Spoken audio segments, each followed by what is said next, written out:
बोलो सतगुरुदेव की जय। बंदी छोड़ कबीर परमेश्वर जी की जय। बंदी छोड़ गरीबदास जी महाराज की जय। स्वामी रामदेवानंद जी गुरु महाराज की जय। सर्व संतों की जय। सर्व भक्तों की जय। धर्मी पुरुषों की जय। श्री काशी धाम की जय। श्री छुडानी धाम की जय। श्री करौथा धाम की जय। श्री बरवाला धाम की जय। सत साहिब। गरीब नमो नमो सतपुरुष को नमस्कार गुरु की नहीं। सुर नर मुनि जन साधुआ संतों सर्वसदी नहीं। सतगुरु साहेब संत सब डंडो तुम प्रणाम। आगे पीछे मध्य हुए तिनको जा कुर्बान। नराकार निर्विषम काल जाल भयभंजनम निर्लेपम निज निर्गुणम अकल अनुबेशुंधनम सोहम सुरति समाप्तम सकल समाना निर्तल उज्ज्वल हिरंबर हरदमम बेपरवा अथाह वार पार नहीं मध्यतम। ग्रीब जो सुमरै सिद्ध होई गणनायक गलता न करो अनुग्रह सोई पारस पद परवाना। आदि गणेश मनाऊं गणनायक देवन देवा चरण कमल लो लाऊं आदंत करूं सेवा। परम शक्ति संगीतम रिधि सिद्धि दाता सोई अविगत गुण अतीतम सतपुरुष निर्मोही जगदम्बा जगदीशम मंगल रूप मुरारी। तन मन अर्पों शीशम भक्ति मुक्ति भंडारी। सुर नर मुनि जन ध्यावे ब्रह्मा विष्णु महेशा। शेष सहस मुख गावे पूजे आदि गणेशा। इंद्र कुबेर सरीखा वरुण धर्म राय ध्यावे। समर्थ जीवन जी का मन इच्छा फल पावे। 33 कोटि अधारा न्यावे से 88। उतरे भव जल पारा कट है यम की फांसी। 33 कोटि अधारा न्यावे से 88।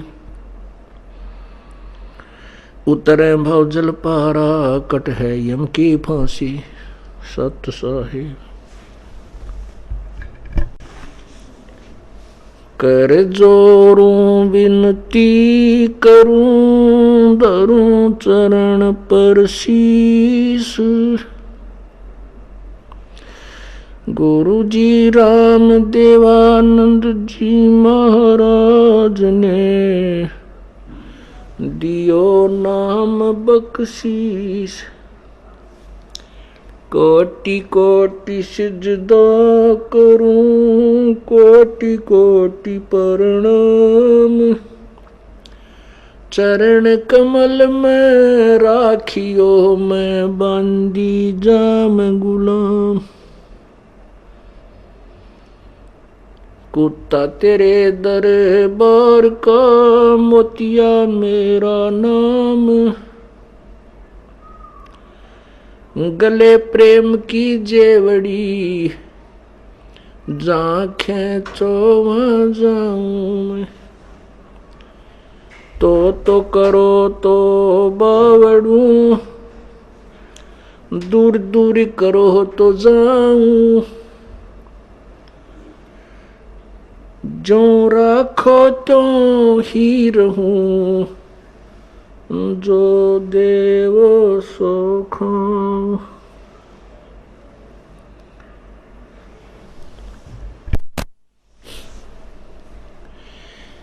गुरु गोविंद दोनों खड़े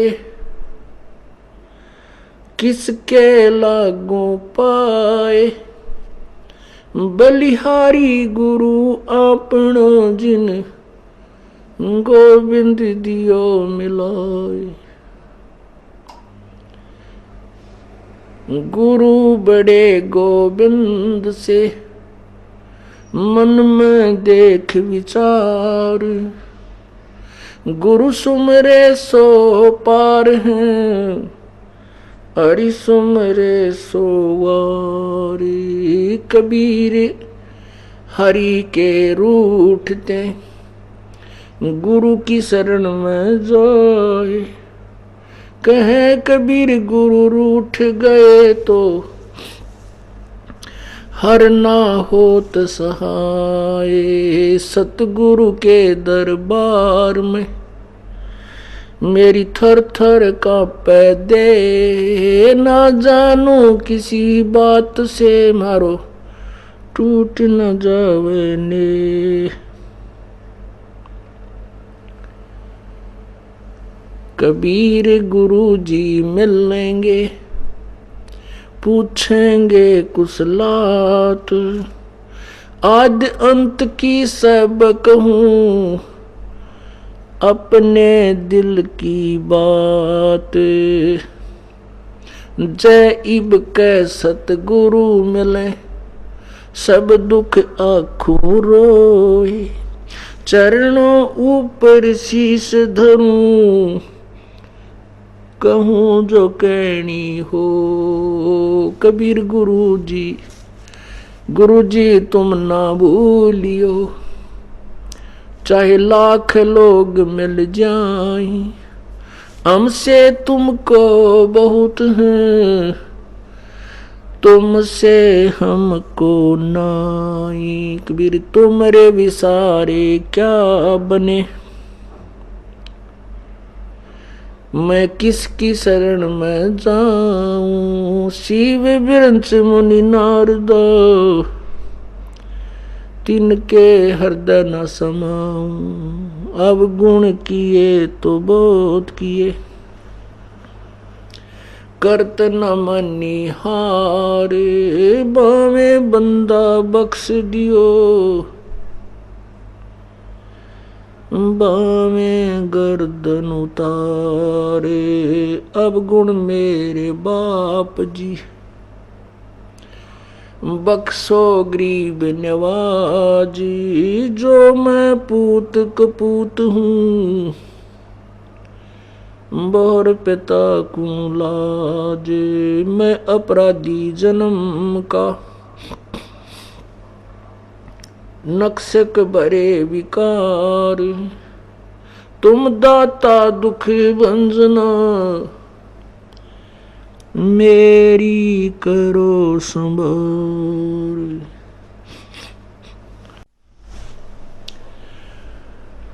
राम नाम रटते रहो राम नाम रटते रहो जब तक घट में प्राण।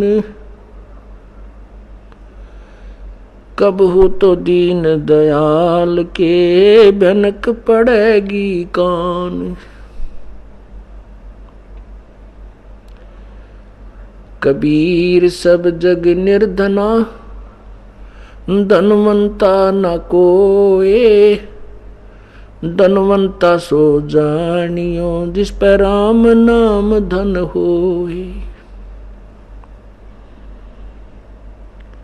वे पृथ्वीपति चकवे गए जिनके चक्र चलंत। रावण सरीखे कौन गिने हैं ऐसे गए अनंत। राम रटत कन्या भली साकट भला न पूत। जैसे छेरी के गल में गलथना जिसमें दूध ना मूत। राम रटत कोढ़ी भलो चू चू पड़े जो चाम। वो सुंदर शरीर किस काम का जा मुख नाही नाम। राम रटित दारिद्र भलो टूटी घर की छान। वो सुंदर महल किस काम के, जहां भक्ति नहीं भगवान।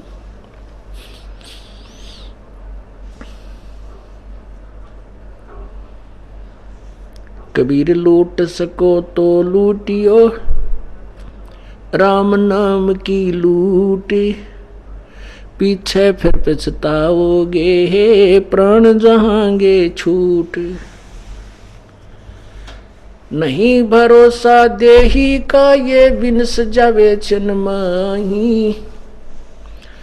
श्वास उश्वास में नाम जपो हो, और यतन कछु नाही। श्वास उश्वास में नाम जपो, व्यर्थ श्वास मत खो। न जाने इसे श्वास को, आवण हो के न हो। राम नाम कड़वा लगे, मीठे लगे दाम। दुविधा में दोनों गए, भाई माया मिली न राम।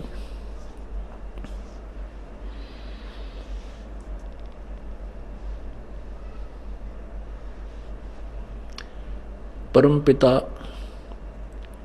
सर्व सृष्टि रचनहार पूर्ण ब्रह्म कबीर बंदी छोड़ अपनी आत्माओं को अपने विषय में यथार्थ ज्ञान देने के लिए अपने सतलोक से चल कर के इस काल के लोक में आते हैं। वो परमात्मा हमें वो तत्व ज्ञान सुनाते हैं जो काल के दूतों ने, काल के संदेश वाहक संतों और नकली गुरुओं ने मिथ्या कर चुका डाल रखा होता है, जो मिथ्या कर रखा होता है। तत्व ज्ञान के स्थान पर दंत कथाएं लोकवेद सुना रखी होती हैं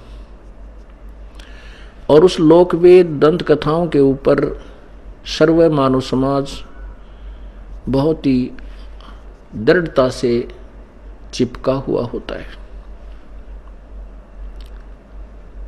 परमात्मा कहते हैं कबीर ये माया अटपटी, कबीर ये माया अटपटी, सब गट आण अड़ी।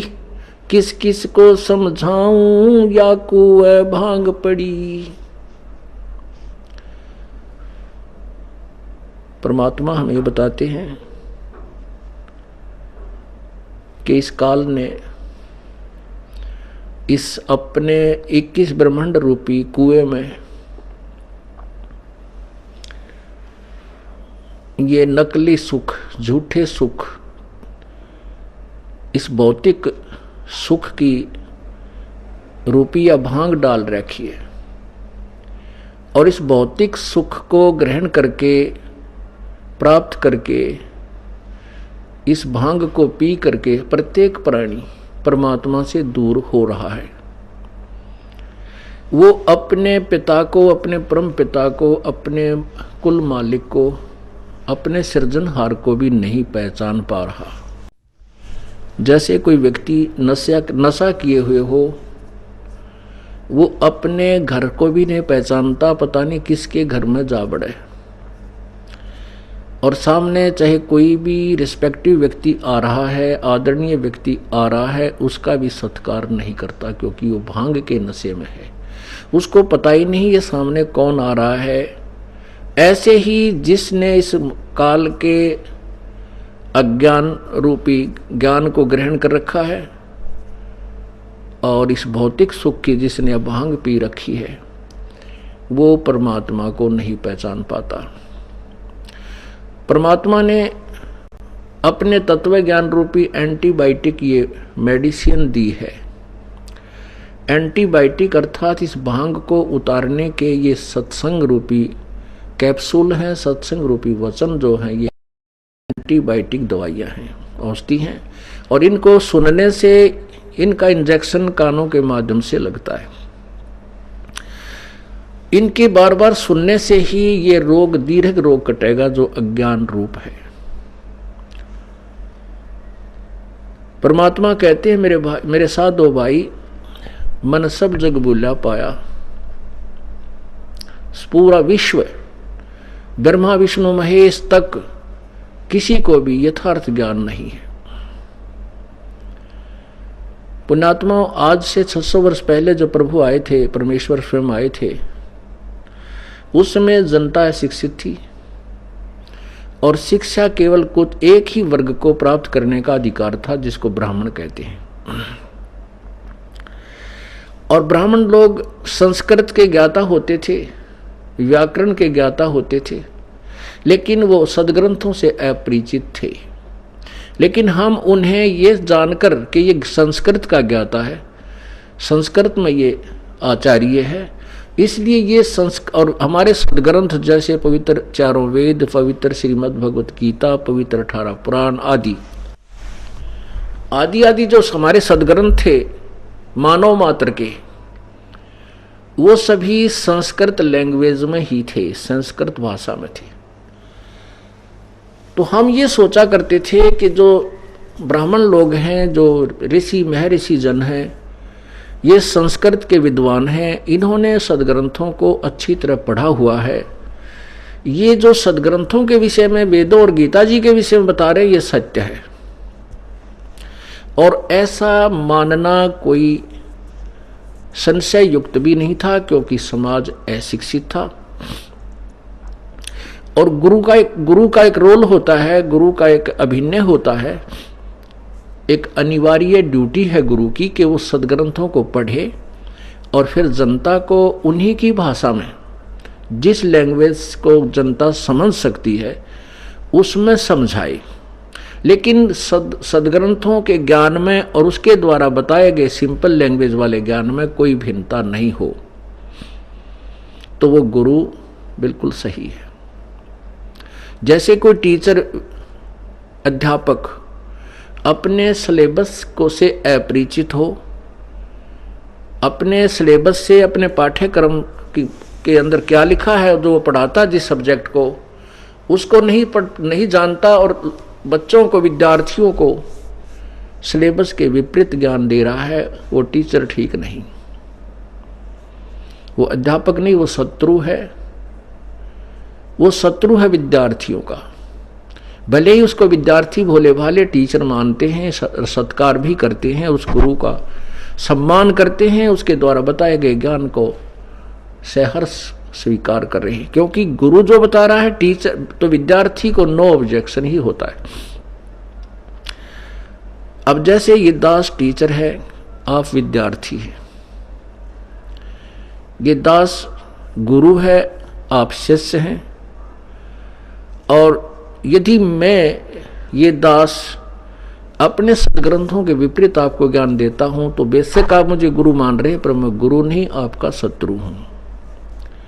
कोई भी ज्ञान, कोई भी भगवान, कोई भी मजहब, कोई भी धर्म, जो रिलीजन, किसी ना किसी सदग्रंथ पर आधारित है।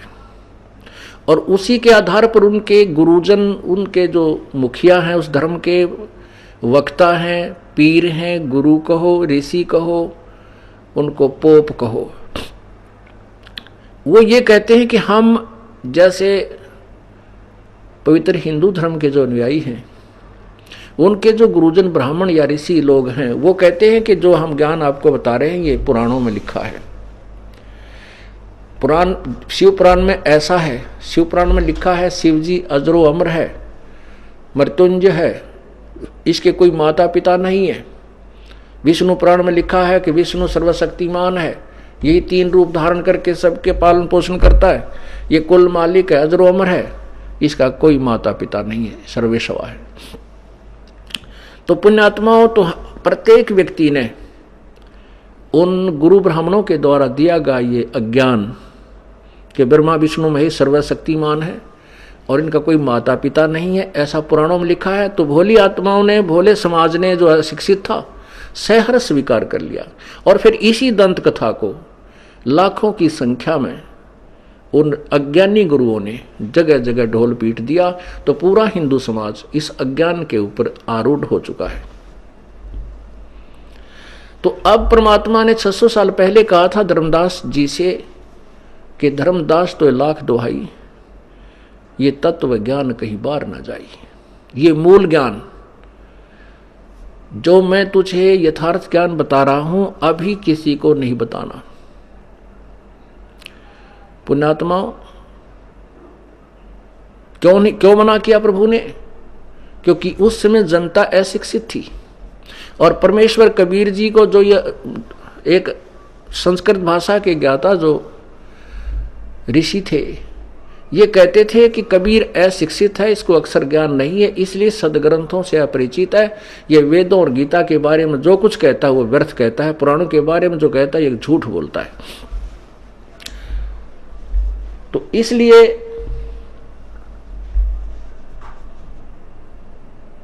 पूरी जनता को, पूरे मानव समाज को ये बात सत्य स्वीकार हुई कि जो हमारे ब्राह्मण लोग कहते हैं ये सत्य है, क्योंकि कबीर जी अशिक्षित है,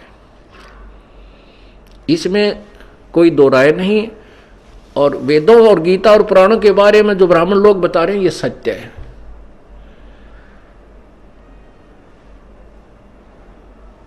पुण्यात्माओं, वही सदग्रंथ हैं, वही पुराण हैं, और वही श्रीमद् भगवत गीता जी है, और वही चारों पवित्र वेद हैं।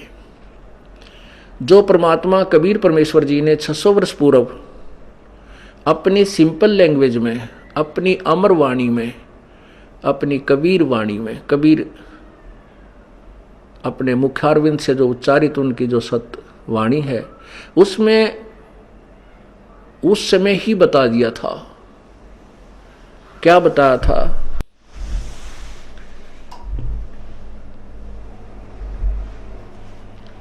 परमात्मा ने बताया था, धर्मदास ये जग बोराना, कोई न जाने पद निर्वाण। यही कारण मैं कथा पसारा, जग से कहिए वो राम नियारा। यही ज्ञान जग जीव सुनावो, सब जीवों का भरम नसावो। भरम गए जग वेद पुराणा, आदि राम का भेद न जान्या। अब मैं तुमसे कहूं चेताई, त्रिदेवन की उत्पत्ति भाई। कुछ संक्षेप कहूं गौराई, सब संशय तुमरा मिट जाई।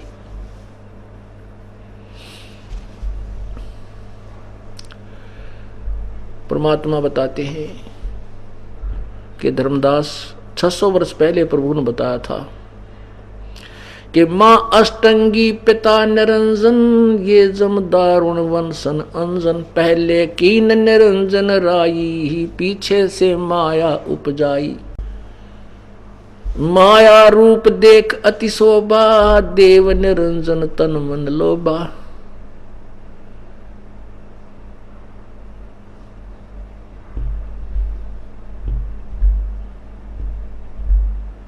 पेट से देवी करी पुकारा, हे साहेब मेरा कीन उबारा।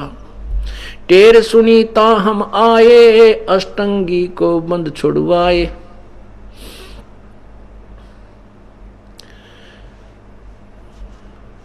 परमपिता परमात्मा अपनी अमर वाणी में पहले ही बता रहे थे, नख रेखा से भग कर लीना, देव निरंजन। माया रूप देख अति शोभा, देव निरंजन तन बन लोभा।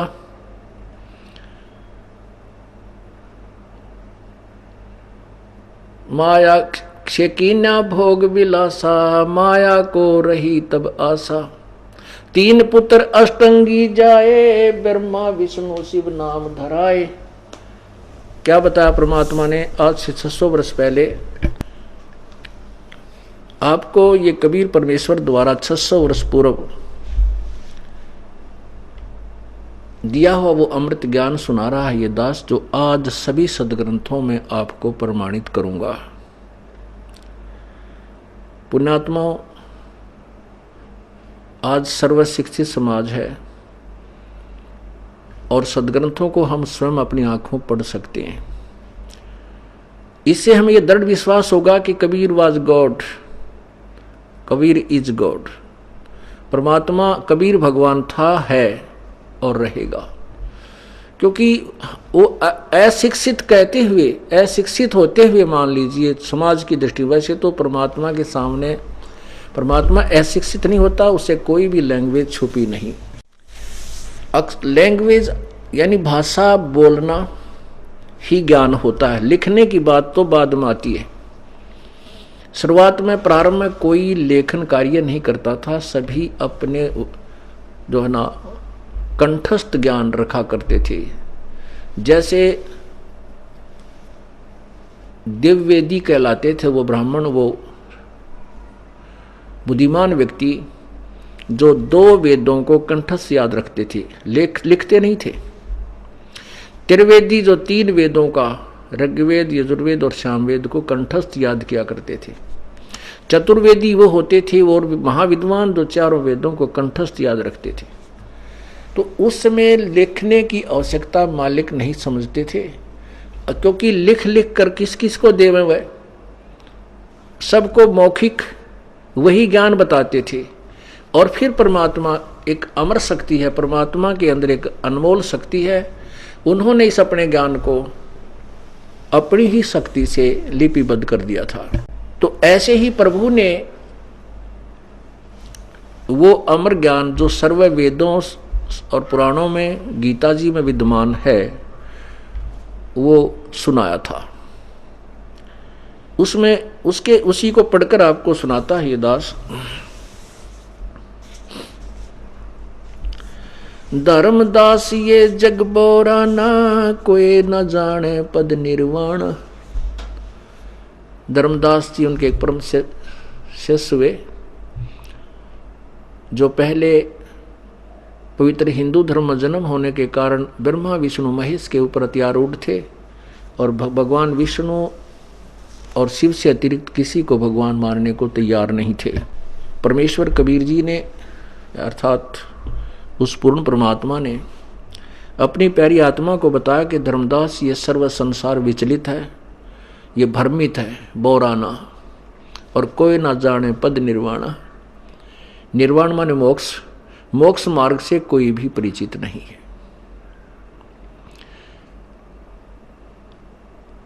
और कहते हैं मैंने जो तुझे सृष्टि रचना सुनाई है, ये इसीलिए सुनाई है, यही कारण मैं कथा पसारा, जग से कहिए एक राम नियारा।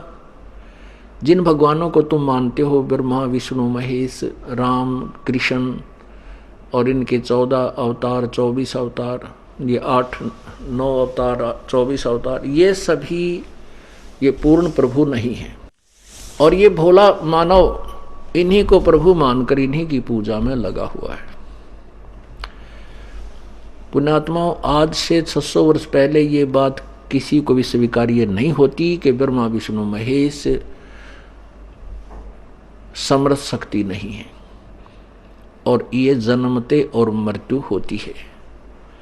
इसी कारण से परमात्मा के इस तत्व ज्ञान को, इस यथार्थ ज्ञान को जो सब सदग्रंथों से मेल कर रहा है, 600 वर्ष पहले नहीं स्वीकारा।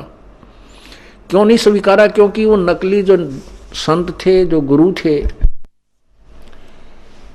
वो साथ के साथ उस भोले समाज को भ्रमित कर देते थे कि कबीर जुलाहा एक छोटी जाति वाला और ये शिक्षा ग्रहण नहीं कर पाया, इसलिए ऊट पटांग बातें बनाता है, इसकी बातों में मत आना, इसके पास कोई ज्ञान नहीं है। तो भोले समाज ने उन चतुर गुरुओं की बात को स्वीकार लिया और उनका दोष भी नहीं, क्योंकि उन्होंने यही जान रखा था कि जो ब्राह्मण लोग हैं ये संस्कृत के ज्ञाता हैं, ये संस्कृत में ही बोलते हैं और फिर हमें अपनी अपनी लैंग्वेज, जैसा जिस क्षेत्र का वो रहने वाला है ब्राह्मण, फिर हमें समझा रहे हैं। और कबीर जी अशिक्षित, इसमें कोई शक नहीं। तो इसलिए परमात्मा के समर ज्ञान को जनता को स्वीकार्य नहीं होने दिया। अब क्या बताते हैं परमात्मा कि जो धर्मदास मैंने जो तुझे ज्ञान दिया है इसको जन साधारण तक भेज पहुंचा दे, सुना, सबको सुना, और ये ज्ञान सुना करके सबके संशय का निवारण कर दे। यही कारण मैं कथा पसारा, जग से कहिए एक राम नियारा। यही ज्ञान जग जीव सुनावो, सब जीवों का भरम नसाओ।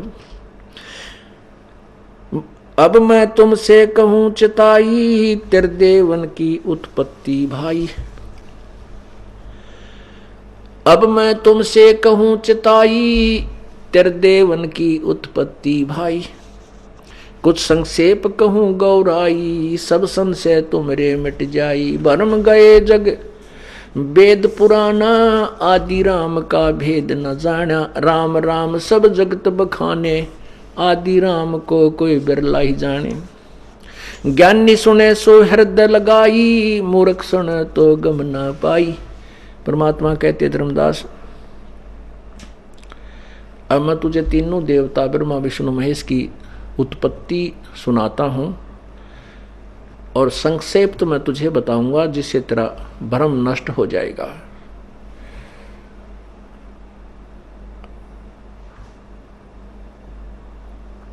और जो ज्ञान मैं तुझे सुना रहा हूं ये सत्य है, यथार्थ ज्ञान है।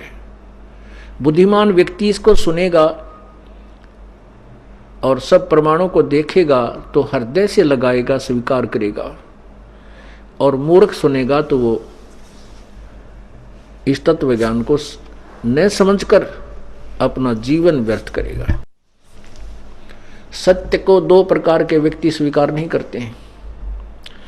एक तो अज्ञानी मूढ़ और दूसरे चतुर जो अभिमान के भूखे हैं, जो जिनको अब केवल अपना स्वार्थ ही चाहिए कि तुम्हें तुम्हारे 20, 30, 50 हजार 2000 शिष्य हैं और कहीं इनको यथार्थ ज्ञान का पता लग गया और ये तुमसे भाग ना जाए और तुम्हारा रोजी रोटी और ये प्रभुता समाप्त हो जाए।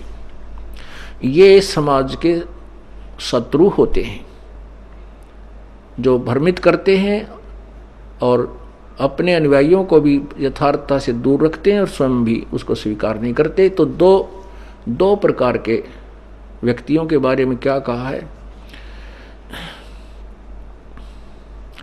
चातुर प्राणी चोर है, ये मूड मुग्ध हैं ठोठे।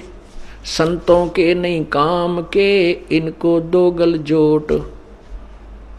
चतुर प्राणी जो गुरुपद पर बैठ गए, जिन्हें ज्ञान है नहीं और भोली आत्मा उनका सत्कार करते हैं, उनके चरण धोकर पीते हैं। श्रद्धालु लोग तो उनको भगवान और संत मानकर पूजते हैं, और वो बिल्कुल पशु जूनी के प्राणी हैं जो सत्य को नहीं स्वीकार कर रहे। सामने सदग्रंथ रखे हैं, दास प्रोजेक्टर पर दिखा रहा है, सीडी बनाकर समाज में भेज रहा है, सब सदग्रंथों को सामने पेश कर रहा है कि इसमें कोई भ्रम ना रह जाए कि कोई नकली दिखा रहा हो, और फिर भी नहीं मानते हैं उनके विषय में। और फिर उनके अनुयायी जो आंखों देखकर भी नहीं मान रहे हैं, उसी नकली संत के चिपके हुए हैं, उन दोनों के विषय में प्रभु ने कहा है, चातुर प्राणी चोर हैं, ये मूड मुग्ध हैं ठोठे। संतों के नहीं काम के, इनको दो गल जोट। इतने प्रमाण को देखकर जो नहीं मानता है, प्रभु कहते हैं ये तो दोनों एक के कुएं में गिरने जोगे हैं। ये गुरु भी ऐसे और ऐसे शिष्य भी, उनको रहने दो। बुद्धिमान होंगे इस ज्ञान को सुनकर तुरंत छोड़कर उस नकली सांग को और भगवान के चरणों में आ जाएंगे। परमेश्वर कह रहे हैं कि धर्मदास जी, मैं तुझे जो ज्ञान सुनाने जा रहा हूँ, बुद्धिमान व्यक्ति तो इसको सुनकर हृदय से लगाएंगे, गदगद हो जाएंगे और मेरी शरण ग्रहण करेंगे, और मूर्ख सुनेंगे तो वो स्वीकार नहीं करेंगे। तो उनको जाने दो, नहीं, वो हमारे योग्य नहीं है। ज्ञानी सुने सो हृदय लगाई, मूर्ख सुने तो गम नहीं पाई। अब क्या बताने जा रहे हैं? अब मैं तुमसे कहूं चिताई, त्रिदेवन की उत्पत्ति भाई। माँ अष्टंगी पिता निरंजन, ये जम दारुण वंशन अंजन। ब्रह्मा विष्णु महेश की माँ दुर्गा है, शेरा वाली, जिसको अष्टांगी कहते हैं, प्रकृति देवी भी कहते हैं। और इनका पिता ज्योति निरंजन है, जो गीता जी में कहता है मैं काल हूं। पवित्र श्रीमद् भगवत गीता अध्याय नंबर 11 के श्लोक नंबर 32 में कहा कि अर्जुन मैं काल हूं और सबको खाने के लिए अब आया हूं, प्रगट हुआ हूं। और जितने भी ये राजा लोग हैं, तू ना लड़ेगा ना मारेगा तो भी मैं इनको खा जाऊंगा, मैं इसको मार डालूंगा, तू तो निमित्त मात्र है। पुण्यात्माओं, ये भी विचार करना पड़ेगा कि श्री कृष्ण काल नहीं थे। श्री कृष्ण जी ने गीता ज्ञान से पहले कभी अपने आप को काल नहीं कहा और उसके बाद कभी काल नहीं कहा। तो श्री कृष्ण जी के शरीर में ये ज्योति निरंजन अर्थात ये 21 ब्रह्मांड का प्रभु काल ब्रह्म ये प्रवेश कर गया प्रेत की तरह। और जब गीता जी का ज्ञान केवल उसने सारा वही उसी ने बोला। मुख श्री कृष्ण जी का, शरीर श्री कृष्ण जी का था, लेकिन अंदर जो कैसेट चल रही थी वो काल बोल रहा था। वो काल है ब्रह्मा विष्णु महेश का पिता, ज्योति निरंजन भी जिसे कहते हैं। तो परमात्मा बता रहे हैं कि इनकी ब्रह्मा विष्णु महेश की मां तो है ज्योति, ये अष्टंगी दुर्गा जिसकी 8 भुजाएं हैं, और पिता इनका ये ज्योति निरंजन अर्थात काल है। मां अष्टंगी पिता निरंजन, ये जम दारुण वंशन अंजन। ओहो, कहते हैं इस पुण्यात्माओं के लिए ये महा दुखदाई हैं ये काल और दुर्गा।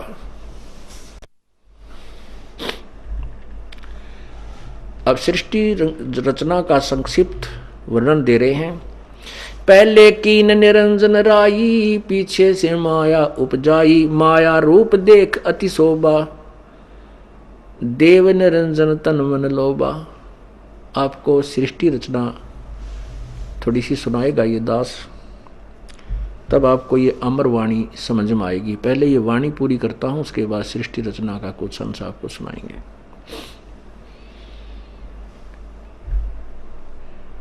पहले कीन निरंजन राई, पीछे से माया उपजाई। पहले ज्योति निरंजन काल को अंडे से उत्पन्न किया कबीर परमेश्वर ने।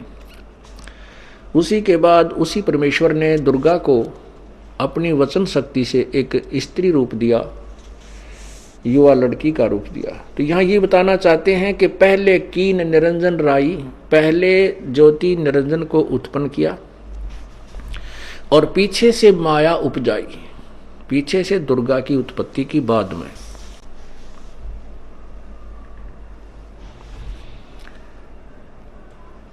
माया रूप देख अति शोभा, देव निरंजन तन मन लोभा। काम देव धर्मराय सताए, देवी को तुरंत दर खाए। परमात्मा ने जब दुर्गा की उत्पत्ति की तो ये युवा रूप में थी, युवती थी, और इसका रूप रंग निखरा हुआ था। तो ज्योति निरंजन काल ने इसके ऊपर बदनीयत की।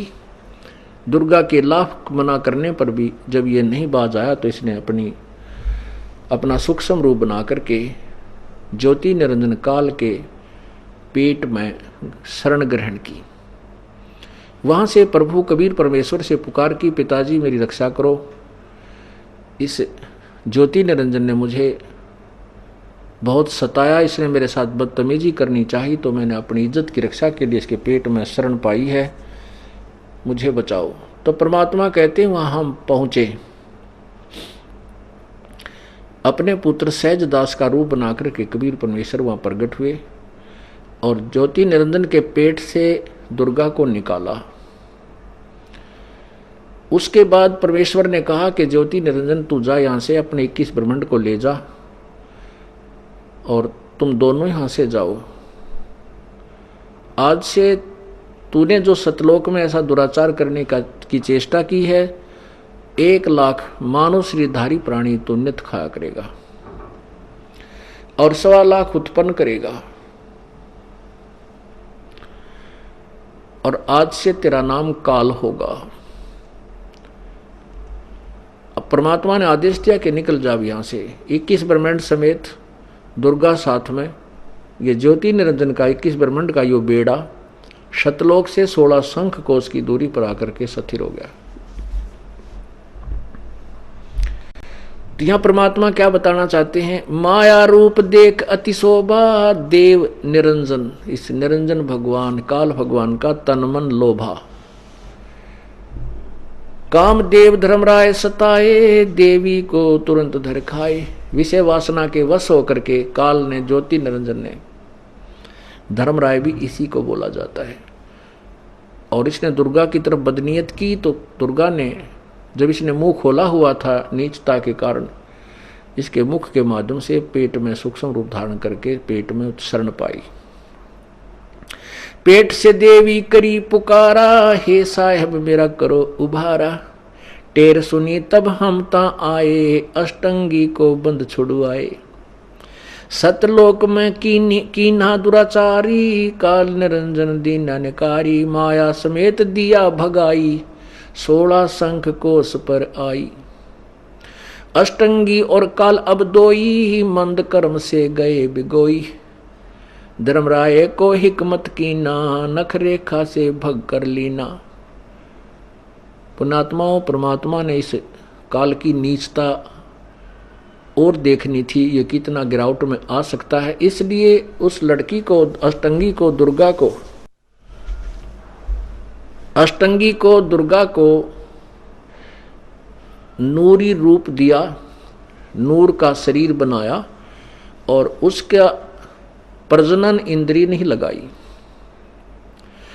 अब जब ये इतना काम वासनावश हो गया, ये ज्योति निरंजन काल, इसने अपने नाखूनों से प्रजनन इंद्रिय बनाई और दुर्गा के साथ जबरदस्ती शादी की और 3 पुत्र उत्पन्न किए। बड़ा रजगुण युक्त कर दिया, उसका नाम ब्रह्मा रखा। दूसरे को सतगुण युक्त कर दिया, सतोगुण युक्त, उसका नाम विष्णु रखा। और तीसरे को तमोगुण युक्त कर दिया, उसका नाम शंकर शिव रखा। अष्टंगी और काल अब दोई, अष्टंगी और काल अब दोई, मंद कर्म से गए बिगोई। धर्मराय को हिकमत कीना, नख रेखा से भग कर लीना। नाखूनों से धर्मराय की ने भोग विलासा, माया को रही तब आशा। तब दुर्गा गर्भवती हुई।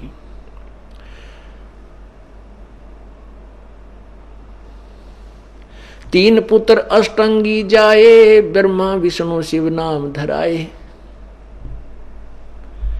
3 देव विस्तार चलावे, इनमें यो जग धोखा खावे।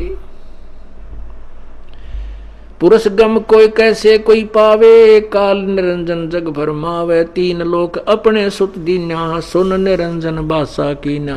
अब परमात्मा ने क्या बताया है कि ज्योति निरंजन अर्थात काल रूपी ब्रह्म और दुर्गा अष्टंगी के संयोग से, पति पत्नी व्यवहार से 3 पुत्रों की उत्पत्ति हुई। 3 पुत्र अष्टंगी जाए, अष्टंगी यानी दुर्गा ने 3 पुत्र उत्पन्न किया, ब्रह्मा विष्णु शिव नाम धराए।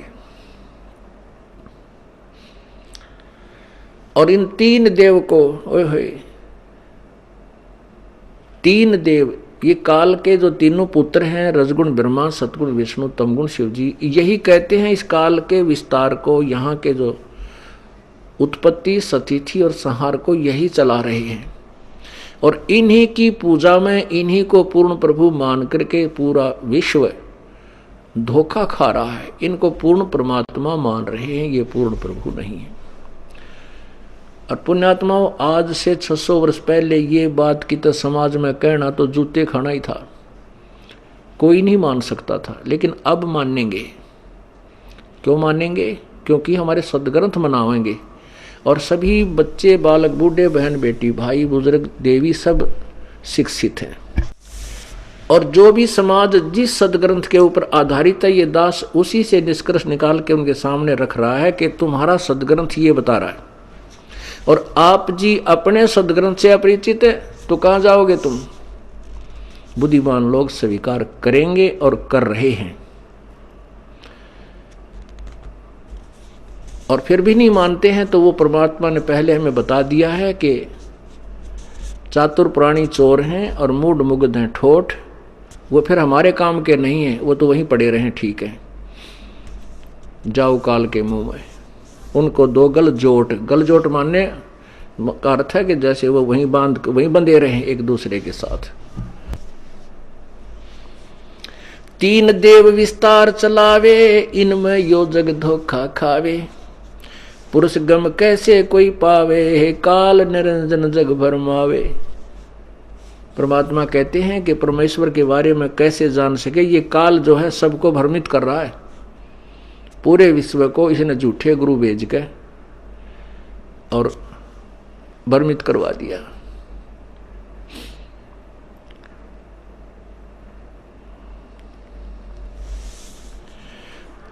अब क्या बताते हैं कि तीन लोक अपने सुत दीना, सुन निरंजन बासा कीना, सुन निरंजन बासा लीना, अलख निरंजन सुन ठिकाना, ब्रह्मा विष्णु शिव भेद न जाण्या। ओह, क्या बताते हैं प्रभु परमेश्वर कबीर जी के ये काल जो है अपने पुत्रों ब्रह्मा विष्णु महेश को भी भ्रमित रखता है। इनको भी नहीं पता तुम्हारा पिता कौन है और भगवान कैसा है, कहाँ रहता है, कौन प्रभु पूजा के योग्य है। ब्रह्मा विष्णु महेश को भी परमेश्वर के बारे में रति भर भी ज्ञान नहीं है। अब पुण्यात्माओं, ये कुनीन, ये यथार्थ ज्ञान, ये तत्व ज्ञान रूपी कुनीन, ये कड़वी दवाई बुद्धिमान लोग ही खा सकते हैं। बच्चों को अगर मुख में डाल दिया जाए तो तुरंत थूक देते हैं और दूर हट जाते हैं, रोने लग जाते हैं। जबकि इस दीर्घ रोग के काटने की, मलेरिया को दूर करने का यही उपचार है। कुनीन ही खानी पड़ेंगी, ये बेशक कड़वी लगे। और कौन खाते हैं? बुद्धिमान लोग खाते हैं, जिन्होंने पता लग जाता है कि यदि कुनीन नहीं खाएंगे तो हम अपने जीवन से हाथ धो बैठेंगे। इसी प्रकार इस मानव शरीर को बर्बाद होने से बचाने के लिए तत्व ज्ञान रूपी ये कुनीन जो दास दे रहा है समाज को, ये खानी पड़ेगी, ये सुनने पड़ेंगे, चाहे आपको ये अच्छा लगे या ना लगे। अब क्या बता रहा है ये दास? कबीर परमेश्वर द्वारा दिए हुए ज्ञान को केवल रिपीट कर रहा हूं, दास का अपना कोई ज्ञान नहीं है। हाँ, इतनी रजा दाता ने इस दास पे कर दी है कि वो अपना भंडार खोल दिया है, इसको दास को बुद्धि दे दी है ताकि परमेश्वर के इस अनमोल ज्ञान को समझ और समझा सके, जो आज तक विश्व में या तो धर्मदास को दी थी या दास को आके दी है, या बीच में उनके संत जो 2-4 संत आए हैं उनको भी ये ज्ञान दिया था, लेकिन उनको कहा था भी इसका विस्तार नहीं बताना किसी को, उन्होंने इसको गुप्त रखा था। इस दास की इंतजार थी।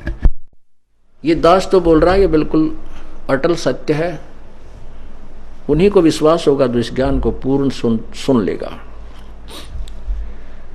अब क्या बता रहे हैं? तीन देव सो उसको, तीन लोक अपने सुत दीना, सोन निरंजन बासा लीना, अलख निरंजन सोन ठिकाना, ब्रह्मा विष्णु शिव भेद न जाण्या। तीन देव सो उसको ध्यावे, निरंजन का वो पार न पावे, अलख निरंजन बड़ा बटपारा, तीन लोक जीव करत आहारा। बड़ा बटपारा यु काल, बटपारा माने ठग, धोखेबाज। ब्रह्मा विष्णु शिव नहीं बचाए, सकल खाए पुन धूर उड़ाए, तिनके सुत हैं तीनों देवा, अंधर जीव करते हैं सेवा। इस काल और दुर्गा के ये तीनों बेटे हैं, पुत्र हैं ब्रह्मा विष्णु महेश, और ये ज्ञानहीन जगत, अंधे, ज्ञान के अंधे लोग इन्हीं की पूजा करते हैं।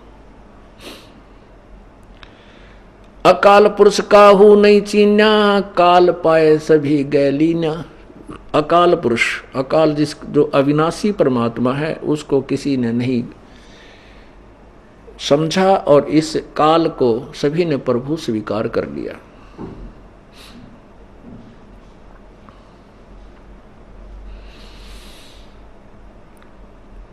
ब्रह्म काल जगत सब जाने, आदि ब्रह्म को ना पहचाने। तीन देव और अवतारा, ताको भज सकल संसारा।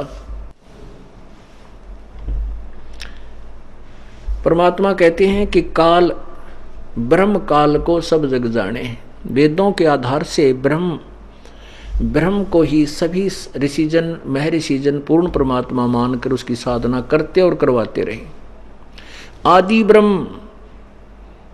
आदि ब्रह्म को कोई न जाने। कौन आदि ब्रह्म? गीता जी अध्याय नंबर 7 के श्लोक नंबर 29 में कहा है कि अर्जुन, अब गीता ज्ञान दाता क्या बता रहा है कि कोई और परमात्मा है, आदि ब्रह्म। क्योंकि गीता ज्ञान दाता ब्रह्म है, ये काल रूपी ब्रह्म इसे कहते हैं।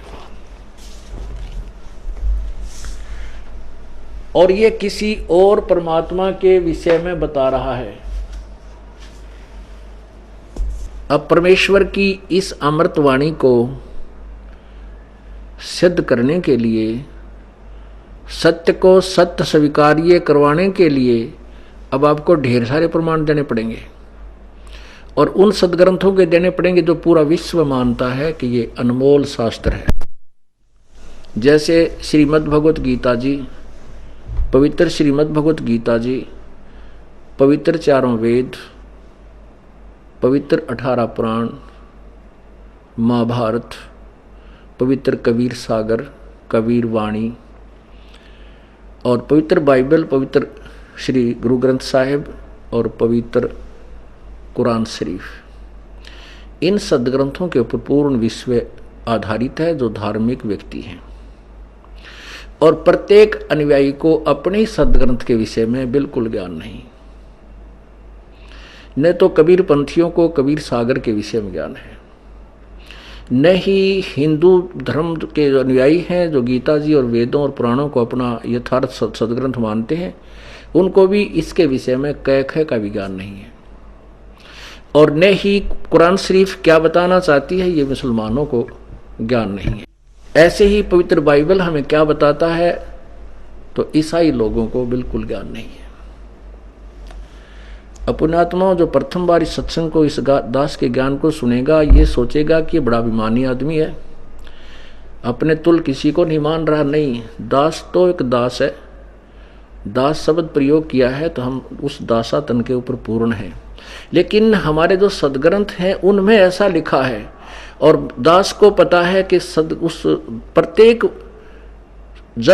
प्रत्येक समुदाय में, प्रत्येक धर्म में क्या वर्तमान में दंत कथा और कैसी भक्ति प्रचलित है, इससे भी दास परिचित है। इसलिए इस तुलनात्मक तरीके से कहता है कि पूरे विश्व में इस दास के अतिरिक्त किसी के पास ज्ञान नहीं है, कोरा अज्ञान है। अब ये चाहे अभिमान कहो या यथार्थ बात समझो, जिनको ये ज्ञान समझ में आ जाएगा, दास के वचन जब समझ में आ जाएंगे, ये तत्व ज्ञान से परिचित हो जाएगा, उसको ये दास के वचन एक यथार्थ सत्य लगेगी। और जो नए आते हैं पुण्यात्मा यहाँ पर जो भी, क्योंकि इस तत्व ज्ञान का विस्फोट हो चुका है, हमारे श्रद्धालु जो परिचित हो जाता है इस ज्ञान से, वो एक ऐसा उसके अंदर उमंग उठती है कि ऐसे ज्ञान को क्यों ना अपने भाई को, बहन को, रिश्तेदार को, मित्र को, प्यारे को, राह चलते को क्यों ना बता दूं, ये सब भ्रमित है। इसके परिणाम स्वरूप पूरे विश्व में अपरमात्मा की चर्चा हो चुकी है। क्योंकि परमेश्वर कबीर जी ने 600 वर्ष पहले स्वयं कहा था, धर्मदास, एक समय आएगा कलयुग में जो बीच वाला समय होगा, बीचली पीढ़ी जिसे कहते हैं, उस समय पूरे विश्व पर मेरा ही ज्ञान होगा और पूरा विश्व का कल्याण होगा। ये माया की दौड़ खत्म हो जाएगी जो आज आग लगी हुई है। ना भाई को भाई देखकर प्रसन्न है, ना बहन भाई का प्यार, ना माता पिता में श्रद्धा, क्योंकि एक माया ही उद्देश्य बन गया। चाहे हुक्कंड क्रूख किसी तरीके से, चाहे जुल्म से, चाहे 2 नंबर से, किसी प्रकार केवल माया ही की तरफ ये इंसान दौड़ चुका है। ये जो दौड़ है, ये आग है, ये समाप्त होगी और पूरा विश्व किसी को ना लूटेगा, केवल लुटा करेगा, यानी स्वयं दान धर्म करके ऐसाओं की सहायता किया करेगा और अपना मोक्ष कराएगा। वही दास ये बताना चाहता है कि गीता जी अध्याय नंबर 7 के श्लोक नंबर 29 में कहा कि अर्जुन, जो मैं ये ज्ञान तुझे दे रहा हूं श्रीमद् भगवद गीता के अंदर, इस आधार पर जो आधारित होकर उस तत्वदर्शी संत की तलाश कर लेगा, उस तत्वदर्शी संत के द्वारा बताए गए इस तत्व ज्ञान के आधार से उसको ज्ञान हो जाएगा। फिर वो तत्ब्रह्म को जानकर, तत्ब्रह्म यानी उस परमात्मा को, और अखिल यानी पूरे आध्यात्मिक ज्ञान को समझकर उसके पश्चात वो संसार में किसी भी वस्तु की, संसार की किसी भी वस्तु की आस्था नहीं रखेगा, डिमांड नहीं करेगा, कुछ वस्तु नहीं चाहेगा, केवल जन्म और मृत्यु से छूटने का ही प्रयत्न करेगा। श्रीमद् भगवद गीता जी अध्याय नंबर 4 के श्लोक नंबर 32 में 32 से 34 में स्पष्ट किया है कि जो ज्ञान, जो दंत कथा के आधार पर गीता जी अध्याय नंबर 4 के श्लोक 25 से 30 तक विवरण दिया है कि कोई तो ऐसी साधना करता है, कोई ऐसी साधना करता है, कोई देवताओं को पूजता है, कोई अपने केवल प्राणों को, श्वास के द्वारा ही साधना को, कोई किसी प्रकार ये साधना, और उनको वो मोक्ष दायक ही जानकर करते हैं। वो जानते हैं, वो समझते हैं कि जो क्रियाएं, जो साधनाएं मैं कर रहा हूं ये मोक्ष दायक हैं।